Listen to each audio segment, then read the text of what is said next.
Lundi 13 juin 2020, première destination le Togo avec le quotidien Liberté.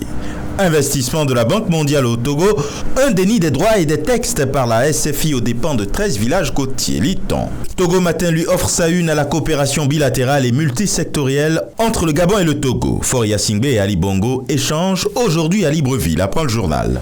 Au Burkina Faso, le quotidien L'Information pour tous informe que concernant la présidentielle du 22 novembre 2020, Roch Marc Christian Kaboré a été officiellement investi candidat du MPP. En Côte d'Ivoire, Fraternité s'intéresse aux obsèques du Premier ministre Amadou Koulibaly. Les cérémonies démarrent demain.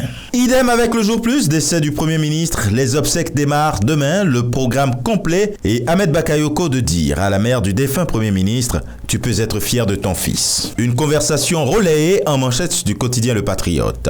Ahmed Bakayoko parle à la mère d'Amadou Koulibaly « Nous avons perdu quelqu'un de grand. Tu peux être fier de ton fils ». Le sursaut sur une autre actualité s'intéresse au RHDP en énumérant les 3 gros péchés de Daniel Kablan-Duncan. Et le journal d'expliquer dans la foulée pourquoi sa mise à l'écart était prévisible. Convention éclatée du PDCI-RDA avec dernière heure. Bédier retenu candidat unique. Voici les dates, lieux de vote et les membres statutaires. Au Cameroun, avec mutation offre énergétique du haut volt. 30 MW en provenance du barrage de Memvele injecté dans le réseau au bénéfice des régions du centre, sud, littoral, nord-ouest, sud-ouest et de l'ouest. Avec Cameroun Tribune, il est question de la préparation du budget de l'État. Les orientations du chef de l'État, lit-on. Au Sénégal, Tribune parle de chamboulement du gouvernement. Pourquoi Macky retarde le remaniement? Semble vouloir décrypter le journal pendant que le quotidien, lui, va sur les conflits relatifs aux fonciers. Polémique à terre. Hier à Dengler, un vigile de la Sedima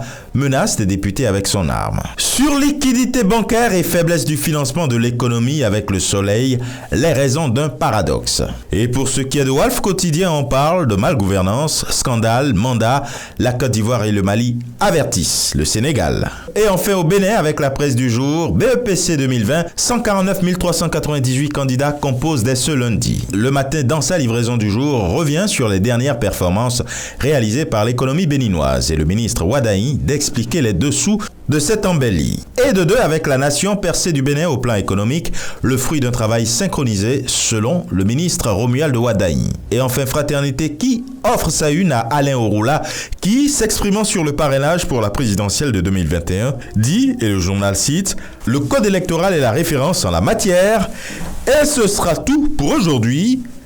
Excellent début de semaine, mais encore, prudence, vigilance et surtout, n'oubliez pas les gestes barrières.